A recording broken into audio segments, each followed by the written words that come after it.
Alors bonjour à tous et bienvenue dans cette vidéo qui s'appelle Ni trop ni pas assez, juste vous. Et aujourd'hui, eh bien, je suis honorée d'être avec Isana. Donc bienvenue Isana.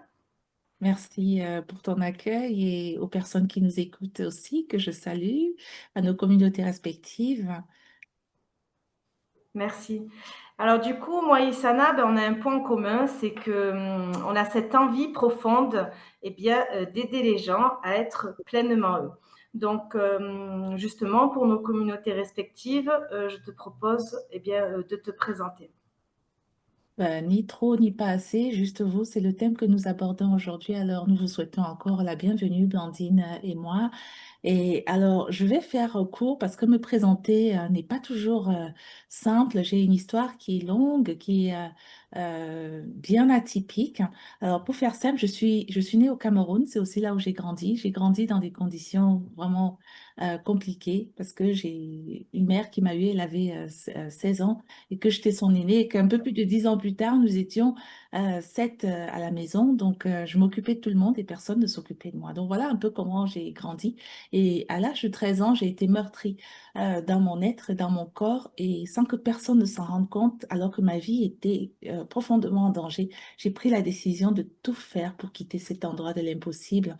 Et j'ai réussi à atteindre cet objectif à l'âge de 20 ans. Entre-temps, j'ai été passionnée à l'adolescente par le chant, par la musique, au point d'accompagner les musiciens venus d'ailleurs dans les studios. Et donc, je me suis envolée à 20 ans par mes propres moyens, bien que les trois quarts de ce que je gagnais entretenaient le système familial qu'on m'avait imposé. L'autre quart restant m'a permis de m'envoler par mes propres moyens pour la Côte d'Ivoire à Abidjan. Abidjan, je suis devenue, enfin, je me suis retrouvée dans la rue, comme on dit ici en anglais, homeless. Mais quelques jours plus tard, mon talent de chant m'a rattrapé, m'a aidé parce que j'ai été embauchée à l'Œil du Jazz, qui était à l'époque les clubs de jazz les plus huppés de toute l'Afrique de l'Ouest. Bien qu'en voyant les trois quarts toujours au Cameroun pour entretenir le système, j'ai eu des bons moments avec une vingtaine de musiciens, un milieu d'hommes. J'étais souvent la plus jeune, nous étions souvent deux, trois jeunes femmes et j'ai joué ma partition. J'ai joué ma scène et puis malheureusement, il y a eu la guerre qui arrive sans crier gare. Je résiste comme je peux, mais finalement, je dois encore une fois partir. Je prends la décision. Ça se fait en catimini et j'atterris en France. En France, c'est aussi un endroit où je me suis retrouvée sans domicile fixe puisque, encore une fois, personne ne m'attendait, je ne connaissais personne. Et puis, plus tard, j'ai travaillé dans un grand groupe comme agent de voyage avant de fonder une famille. Mes enfants aujourd'hui ont 21 ans et 17 ans. Et c'est en France que j'ai créé pour la première fois mon entreprise en 2011 dans les métiers de la beauté, oui, et de l'esthétique. Et puis, en 2013, l'image de soi est venue me chercher. Je suis devenue consultante en images. Et je me rappelle, lors d'un voyage au Canada anglophone en 2015, j'ai découvert un peu le monde de la démesure. Et rien que par rapport à mon métier, je découvrais le monde anglo-saxon. Et là, j'ai pris la décision de tout faire pour quitter la France. Et ça a pu se faire en 2019, fin 2019, un peu avant le Covid, avec la famille, sans parler un piètre mot d'anglais. C'est Londres qui est venu nous chercher alors que nous pensions que ça aurait été le Canada. Et nous avions un mois pour déménager une maison en propriété. Et c'est ce que nous avons fait, déscolariser les enfants. Arriver à Londres sans parler un piètre mot d'anglais, ça a été particulièrement challengeant. Et c'est là aussi que mon projet de travailler en ligne a pris forme, puisque jusque-là en France, je travaillais en présentiel. Et donc, c'est là où je me suis formée aussi en personal branding. Donc, j'ai été formée entre Paris, Genève et Londres comme consultante internationale en personal branding et en images. Et donc aujourd'hui, c'est depuis Londres que je travaille en présentiel et en ligne. Voilà, je travaille en anglais et en français. D'où que vous soyez, j'ai eu des personnes vraiment d'un petit peu partout. Donc voilà, je pense que j'ai fait le plus court que je pouvais pour me présenter et je vous remercie pour votre écoute. Et merci encore à toi, Blandine. Eh bien, avec grand plaisir. Alors moi, pour ceux qui ne me connaissent pas, ben, je suis Blandine de Gasperi et donc je suis coach d'affaires depuis 5 ans. Avant ça, en fait, depuis 2014, j'étais formatrice. Je me suis mis à mon compte en 2020. Et voilà, depuis 5 ans, je fais du coaching en distanciel et en présentiel et seulement en français. Donc, j'aide les entrepreneurs à développer ou à créer leur activité. Ça dépend un petit peu de où ils en sont. Et du coup, je me demandais quel genre de femmes viennent à toi aujourd'hui. En fait, qu'est-ce qui leur donne envie de changer de style? Ben, justement, le thème d'aujourd'hui, je le redis encore, c'est ni trop, ni pas assez, juste vous. Donc, les femmes qui viennent à moi aujourd'hui, ça va être des femmes ambitieuses, des femmes leaders, des femmes entrepreneurs, qu'elles soient coach ou thérapeutes. Et les femmes cadres, en fait, j'ai beaucoup de femmes de la finance et aussi des femmes politiciennes. Ça arrive même qu'il y ait des messieurs qui me contactent. Donc, même si ma communication est beaucoup axée sur les femmes, et donc, ces femmes-là, quand elles vont venir à moi, sachant que c'est quand même des femmes qui ont déjà beaucoup de ressources, qui ont déjà accompli beaucoup, elles vont venir à moi parce que à un moment donné, elles sentent qu'il manque quelque chose par rapport à leur image d'elles-mêmes. Elles sentent que leur valeur, leur singularité, leur histoire n'est pas alignée en fait avec l'image qui se reflète d'elles-mêmes. Donc, c'est à ce moment-là qu'elles vont venir à moi. Certaines vont se dire, oui, mais en fait, ma féminité, je l'ai perdue en cours de chemin. Je suis le bonhomme de l'étage. Ça, j'ai entendu des phrases comme ça. Une femme me dit carrément, Issana, je suis fatiguée d'être le bonhomme de l'étage au prix de ma carrière. Je dirige une grosse structure, mais je suis obligée d'être comme un monsieur et je suis fatiguée de ça. Je veux retrouver cette identité féminine qui est la mienne. Et je me rappelle d'une anecdote d'une jeune femme que j'ai eue en coaching et c'est une femme qui est dans un milieu, elle est la seule femme et elle est la seule femme afrodescendante. Et c'est un milieu très poussé dans la finance. Et là, elle m'avait dit, Sana, quand je démarrais ma carrière, j'ai un de mes supérieurs hiérarchiques qui m'a dit, les femmes qui montrent tout signe de féminité ou de beauté, ce sont des femmes qui compensent à leur manquement professionnel. Donc, qu'est-ce qu'elle a fait? Elle a déprécié l'extérieur, c'est-à-dire qu'elle est devenue juste l'ombre d'elle-même, comme elle-même elle le disait, comme un homme. Voilà, c'était pas de maquillage, pas de rien du tout qui reflète quelques signes que ce soit qu'on est une femme, et même dans la façon de s'habiller. Et 10 ans après, son conjoint l'a quittée. Et son conjoint, quand elle a perdu son conjoint, alors que c'est une femme qui avait beaucoup d'acquis, qui gagne énormément bien sa vie, là, elle s'est regardée dans la glace, elle s'est dit, That is the point. Et c'est comme ça que nous avons fait tout un travail pendant que nous étions encore, d'ailleurs, dans ma méthode qui est Renaître. Elle prenait déjà ses aises pour refaire du dating, se regarder dans la glace avec, dans le miroir en tout cas, avec plaisir, se retrouver, se choisir. Voilà. Donc, je peux en dire beaucoup plus, mais bon. Oui, euh, bien sûr. Mais du coup, ouais, c'est très parlant et c'est vrai que quand on est une femme active sur tous les fronts, je pense qu'à un moment donné, c'est pas volontaire, mais sans le vouloir, c'est assez facile de s'oublier, ouais. c'est ça. Et ben moi, du côté business, j'ai plus des gens qui ont plusieurs thématiques, plusieurs formations. Et du coup, bah, ils arrivent à un moment donné où ils savent plus, parce qu'ils ont plein d'outils et ils savent plus comment faire pour, par exemple, créer une offre et mettre toute cette valeur à l'intérieur. Alors, tu vois, c'est pas l'image extérieure comme toi, mais par contre, c'est la valeur de l'offre, du service qu'on propose, qui on est et ce qu'on veut refléter, quoi. Mhm. Surtout le message que l'on veut donner aux personnes qu'on veut aider. Alors du coup, je me demandais aujourd'hui, comment savoir si l'image qu'on reflète est vraiment l'image que l'on veut transmettre. Ben, c'est une question vraiment qui est pas si évidente parce que, moi je vais dire, posez-vous la question, est-ce que vous vous reconnaissez est-ce que vous reconnaissez vos valeurs, à travers vos valeurs, votre histoire, hein, qui vous sentez vraiment être? Est-ce que vous vous reconnaissez dans, j'ai envie de dire, dans votre posture? Parce que on croit souvent que l'image, justement, c'est l'extérieur. Mais en fait, qu'est-ce que ça veut dire l'extérieur? Pour moi, je ne dissocie pas notre image intérieure à notre image extérieure. Si on a une image qui est surexposée à l'extérieur, mais que ça ne correspond pas à qui l'on est à l'intérieur, ça ne fonctionnera pas. Et si, à contrario, on a une image qui est dépréciée, parce qu'il y a des personnes qui, à cause de certaines de leurs croyances limitantes, elles vont dire l'image, en fait, c'est intérieur. La beauté, l'harmonie, tout ça, c'est intérieur. That's it. J'ai envie de dire, quand on voit un tableau qui est magnifique, on a l'énergie, l'ambiance, la beauté. On peut pas dire que ce tableau, il est juste magnifique parce que ça vient du cœur du peintre. C'est un ensemble. Donc, comment on sait qu'on a une image de soi qui est juste, qui est vraie? Posez-vous cette question.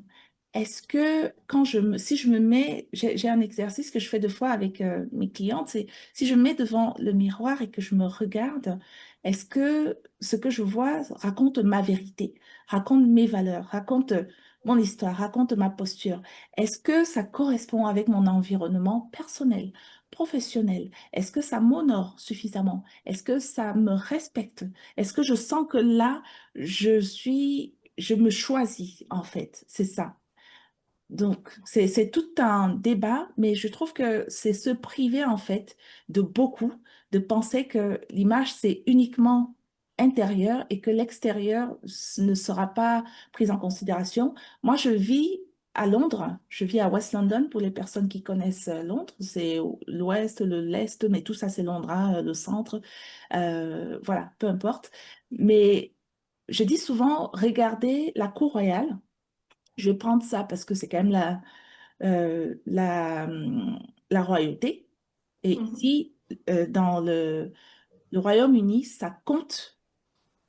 Ça compte. Regardez un peu comment ces gens prennent en considération leur image. Je ne dis pas que tout le monde doit pousser son image à ce stade-là, mais est-ce que vous pensez que c'est parce qu'ils sont stupides, parce qu'ils sont trop superficiels?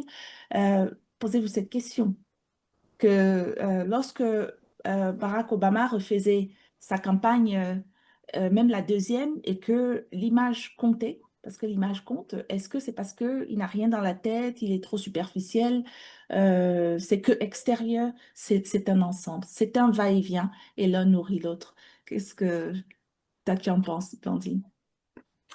Mais moi, j'en pense que la première image qu'on va donner aux gens, c'est clairement bon, l'image physique.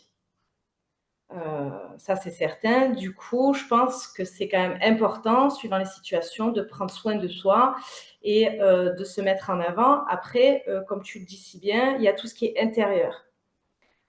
Si on a une belle image, mais que à l'intérieur, c'est le bazar, ou on doute, ou enfin, moi j'ai beaucoup ça avec mes clients. Si il y a un grain de sable dans le système, bon ben forcément, c'est en désaccord et ça fonctionne pas. Tout à fait. Mais, Et mais sans te couper, c'est pour ça que j'ai créé le concept de l'énergie de l'image. Fort de constater que se pomponner à l'extérieur ne suffit pas. Se pomponner à l'extérieur, c'est bien, mais c'est bien uniquement si ça correspond à qui l'on sait vraiment. Et déprécier aussi complètement l'extérieur, dénigrer l'extérieur, ça dénote aussi quelque chose. C'est un peu le complexe, qu'il soit de supériorité ou d'infériorité, ça reste un complexe. J'ai l'impression que la personne qui dénigre l'extérieur, elle peut, par croyance en fait limitante, un peu se faufiler comme ça, histoire de dire, voilà, ça c'est pour les gens superficiels, nous les gens non superficiels, c'est pas pour nous en fait. Mais elle se prive quand même de quelque chose. J'entends le chat. Elle se prive quand même de quelque chose parce que ça, l'image ouvre des portes. L'image fait que la qualité de conjoint qu'on va rencontrer, le conjoint alpha, entre guillemets, lui, il veut une femme qui correspond aussi à son niveau et inversement.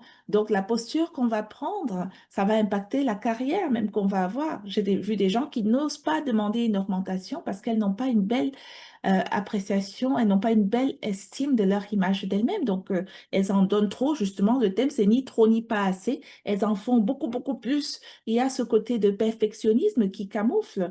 J'ai dit que j'avais été meurtrie dans mon être et dans mon corps. Si les statistiques montrent qu'il y a énormément de femmes qui ont vécu ce genre de situation. Et donc, du coup, qu'est-ce qu'elles en font?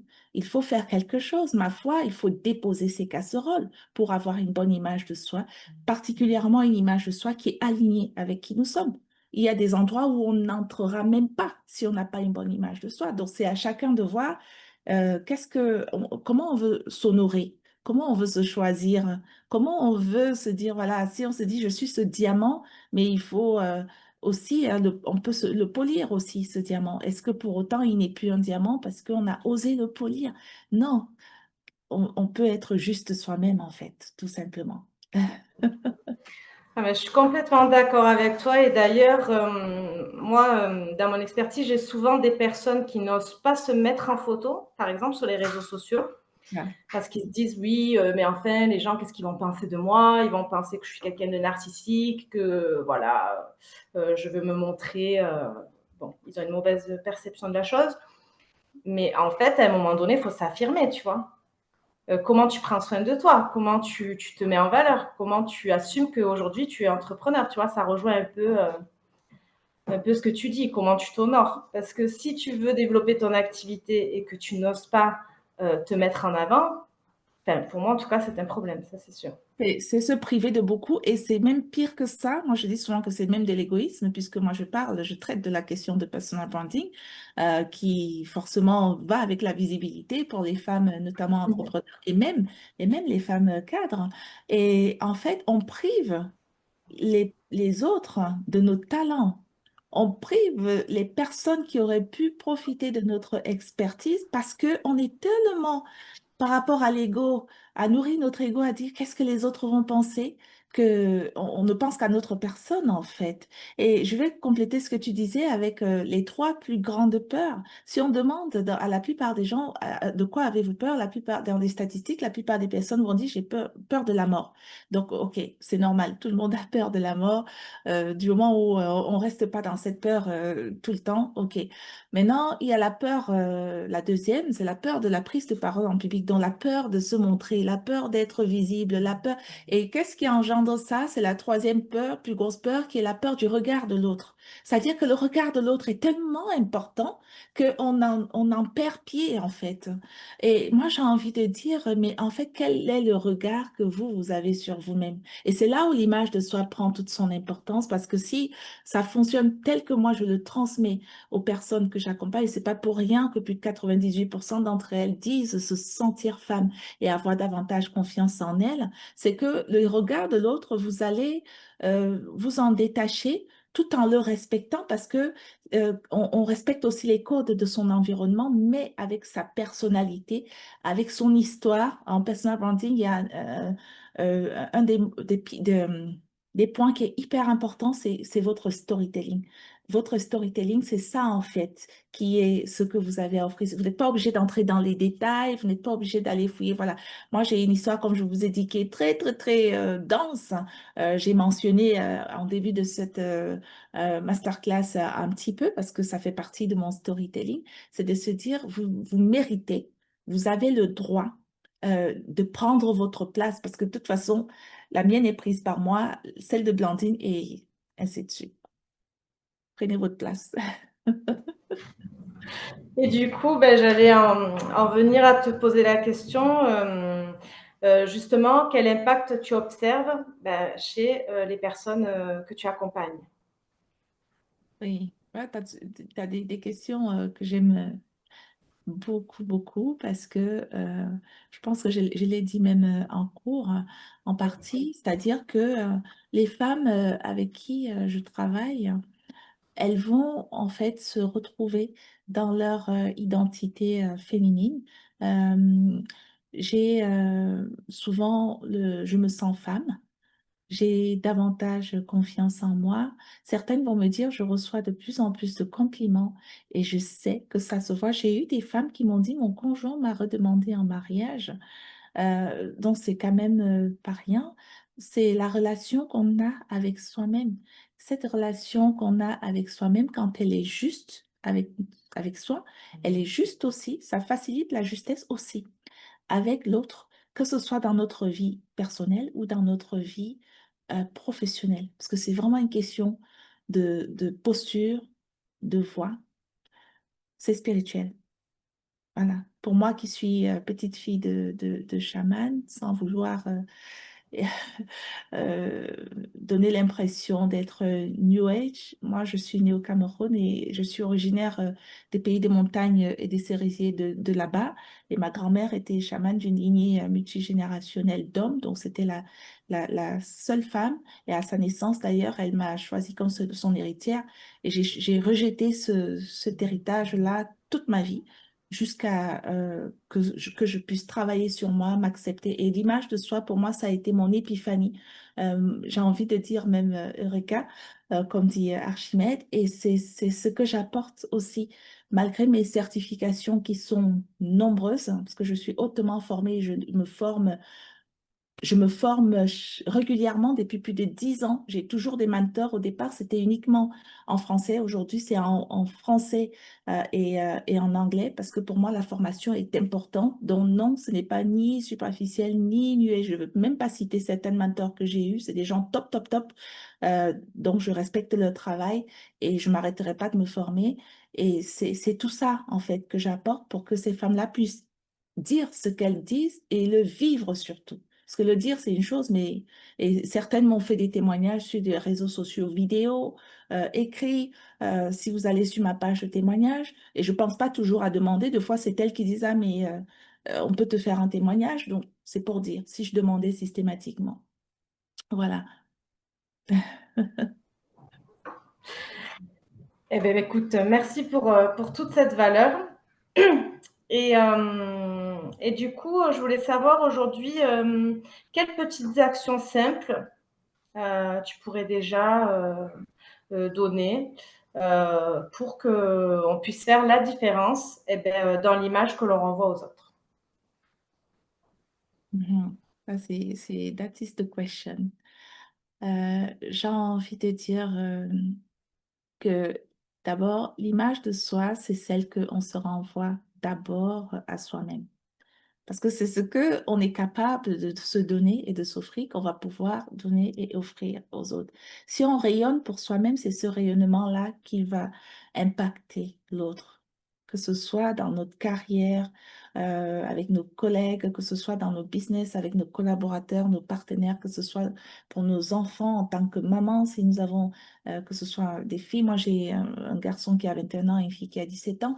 Nos enfants nous regardent aussi. Qu'est-ce qu'on veut pour nous-mêmes, qu'est-ce qu'on veut incarner par rapport à nous-mêmes, à notre mission, à notre vision, à nos valeurs, à notre histoire, hein, à notre beauté, parce que l'image de soi, c'est de la beauté et de l'harmonie. Mais j'ai envie, à travers ce parcours qui m'a fait traverser plusieurs vies, qui m'a fait traverser plusieurs continents, plusieurs pays, j'ai vécu maintenant c'est le quatrième pays où je vis, où je ne vis pas que quelques mois, où je vis vraiment avec les gens du pays, parce que ça, c'est pour moi, c'est important de s'imprégner aussi des valeurs de l'endroit où on vit. Partout, il y a du bon, il y a du moins bon. Et je ne veux même pas citer les pays où j'ai voyagé, mais j'ai envie de dire que c'est tout ça qui me fait dire ici que chaque femme, et même les hommes, chaque individu a de la beauté. On a de la beauté en soi. Et l'action qui peut être la plus simple comme ça, basique, c'est encore une fois, c'est de se dire vis-à-vis de vous-même, est-ce que ce que je reflète, est-ce que ce que je porte, que ce soit en termes de couleur, de coupe, euh, voilà, est-ce que la posture que j'incarne, est-ce que les valeurs qui transparaissent de moi matchent avec la personne que je sais vraiment être? Et là, il est question d'oser. Il est question d'oser rayonner et on vit des fois dans des sociétés où les codes vont nous demander d'être soit trop, soit pas assez. Et est-ce que on a ce qu'on reflète en fait, ça, ce sont des habitudes qui nous ont été inculquées par des codes imposés même à notre insu. Ça vient d'où, si on remonte? Parce que il m'est arrivé d'avoir une personne en coaching et que pendant que nous sommes en train, ça m'est arrivé plusieurs fois d'ailleurs, et qu'elle me dise en fait, je m'habillais de la façon dont ma mère m'avait toujours habillée. Ça, j'ai eu ça. J'ai eu une personne qui a dit, oui, mais mon père penserait ci et ma mère penserait ça. En fait, vous, action simple, posez-vous la question introspective, là. qu'est-ce que vous voulez? Qui êtes-vous en fait? Parce que c'est ça, c'est une question de personnalité profonde. Pas ce qu'on vous a imposé, pas forcément ce qu'on vous a inculqué. Dans ce qu'on vous a inculqué, il y a forcément du bon, mais est-ce que tout est bon pour vous? Donc, action simple. Alors, peut-être oser un joli rouge à lèvres comme le mien, si une mise en beauté, peut-être si vous ne l'avez jamais fait, pourquoi ne pas essayer? Ce n'est pas forcément pour tout le monde, ce n'est pas toujours évident, j'en suis consciente. Ce sont des outils que, voilà, moi j'enseigne ça, par exemple, dans l'un de mes modules qui est faire diagnostiquer les couleurs et faire comment on les assortit, comment on fait la mise en beauté avec ces couleurs qui nous subliment. Donc, action, c'est oser quelque chose comme ça. Faites une légère mise en beauté si vous en sentez que, voilà. Mais osez faire ça, c'est un temps avec vous-même. C'est un cadeau que vous faites pour vous-même. C'est votre créativité, c'est votre énergie féminine. Et puis, pourquoi ne pas porter un bel accessoire imposant dont vous aviez toujours rêvé, mais que vous vous dites, ah, qu'est-ce que les gens vont en penser? Vous dites, les gens, on les laisse d'abord là où ils sont, on pense à nous. Et moi qui parle de personal branding, j'ai envie de dire une autre action qui est simple pour les femmes qui sont en ligne, c'est de se dire, faites une vidéo très courte, moins d'une minute, et présentez-vous, quoi. Dites, et se présenter, c'est très simple.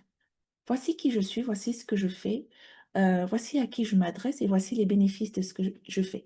Je vous ai donné le plan, une minute. Donc, des actions, il y en a pas mal qu'on peut faire vraiment là tout de suite. C'est pour ça que je dis que les personnes que j'ai en coaching, elles ont des résultats à chaque jour, c'est-à-dire c'est effet immédiat. Bien sûr, je les accompagne sur plusieurs mois. euh, voilà, parce que acquérir des nouvelles habitudes, ça ne se met pas en place comme ça en quelques jours, mais c'est effet immédiat. Donc, vous imaginez, celles que j'ai accompagnées il y a 5 ans, il y a 10 ans, elles en parlent encore. J'en ai même qui sortent de mon programme Renaître, parce que dans ma méthode, il y a le programme Renaître, il y a mon académie du rayonnement féminin, écrin de soi, et il y a une autre offre qui est ma seule offre en anglais, en français, pour les hommes et pour femmes, et en présentiel à Londres ou ailleurs, qui est image signature. Là, c'est une question de branding et d'image.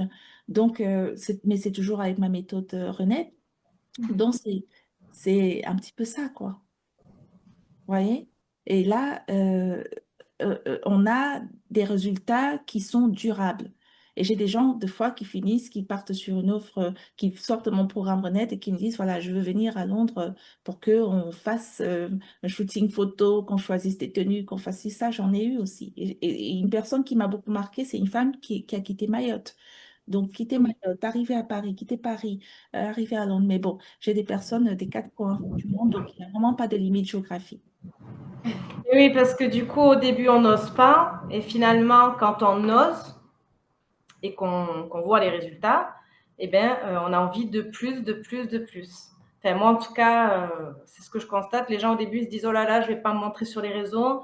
Puis après, on va essayer avec une photo. Puis après, peut-être, moi, j'ai des femmes qui sont allées faire justement des shootings photos pour essayer d'être plus à l'aise, d'avoir de belles photos, etc. Et finalement, en le faisant, elles se sont aperçues que ben, c'est OK, en fait. À un moment donné, il faut y aller, quoi. Mhm. Il faut juste y aller. Ce qu'il faut se dire, question branding de soi, c'est que le temps que les gens sachent vraiment qui vous êtes, ça se construit.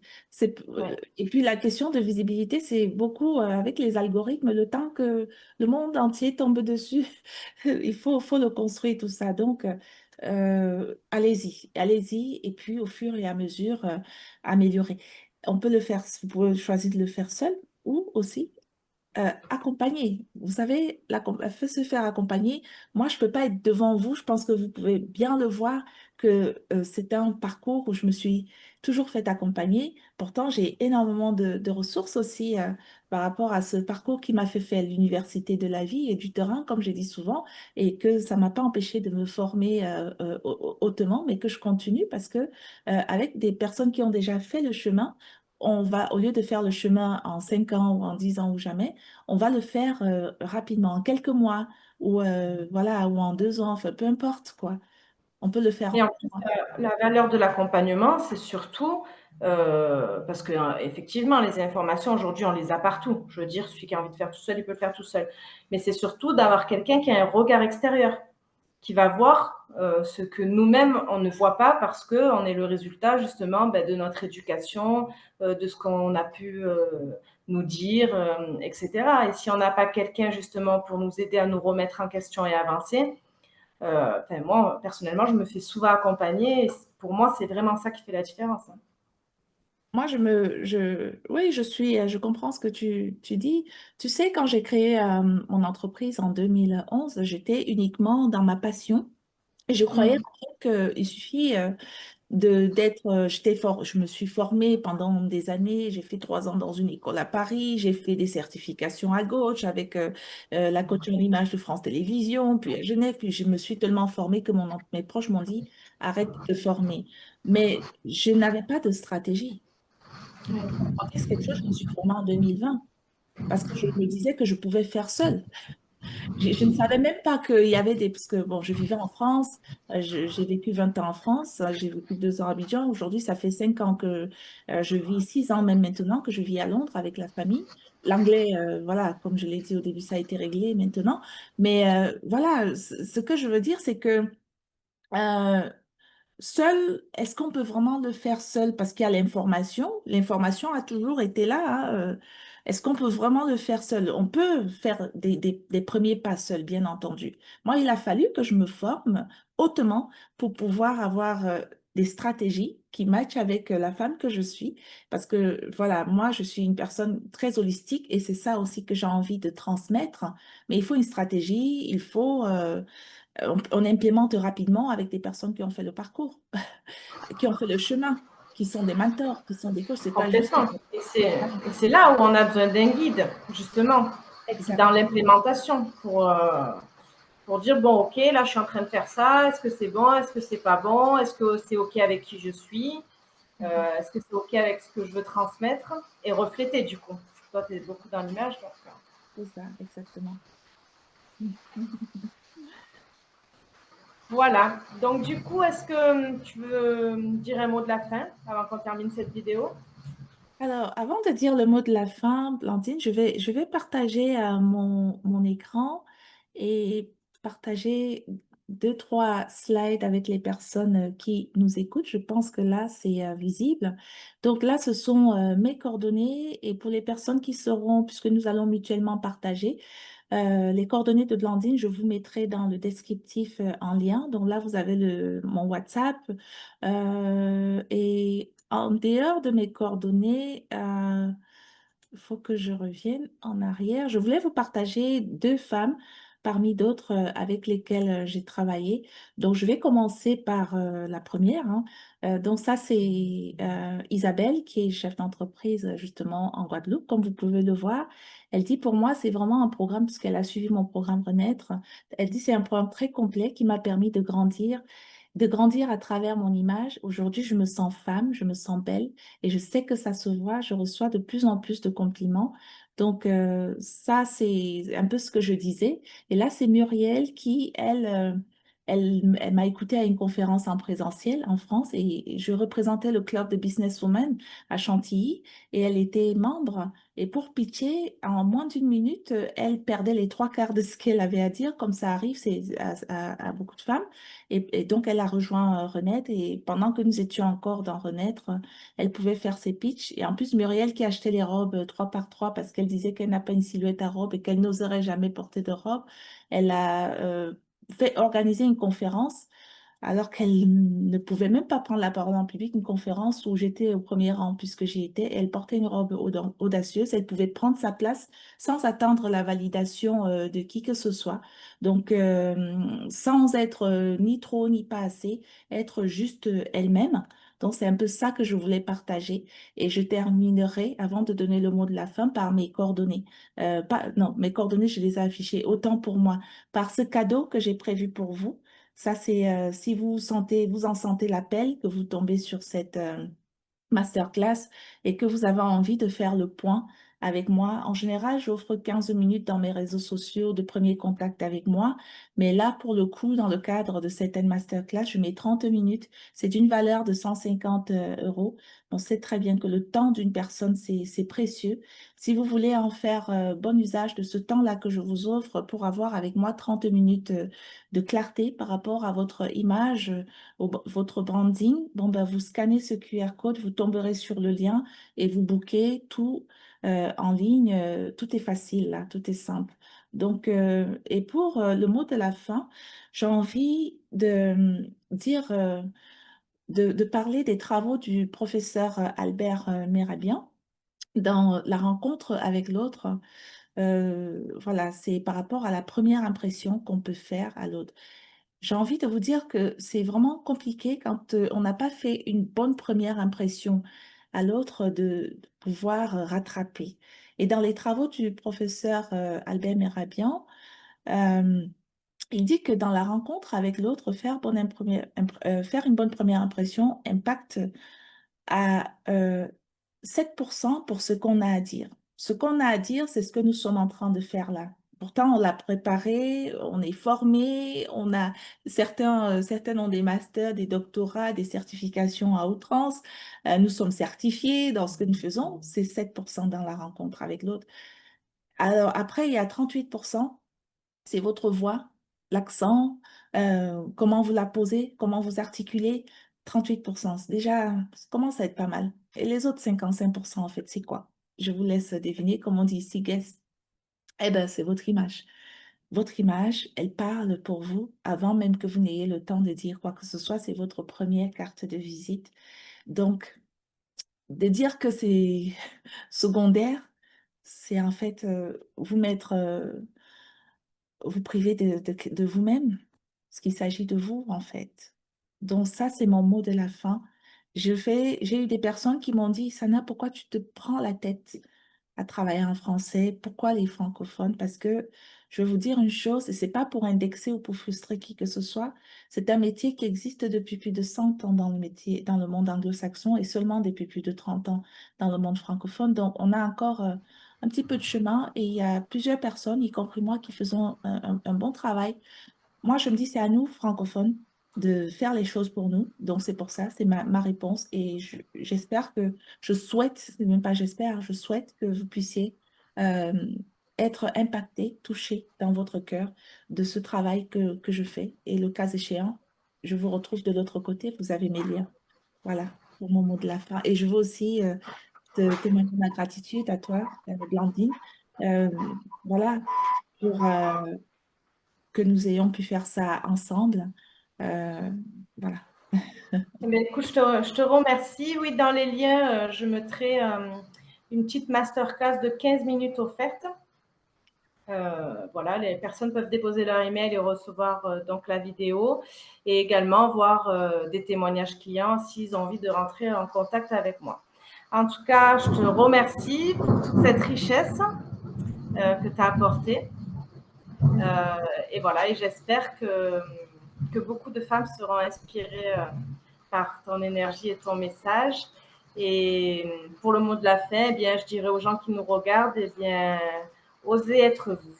Voilà, il n'y a pas de trop peu ou pas assez. Osez être vous et assumez-le. Ouais, juste vous.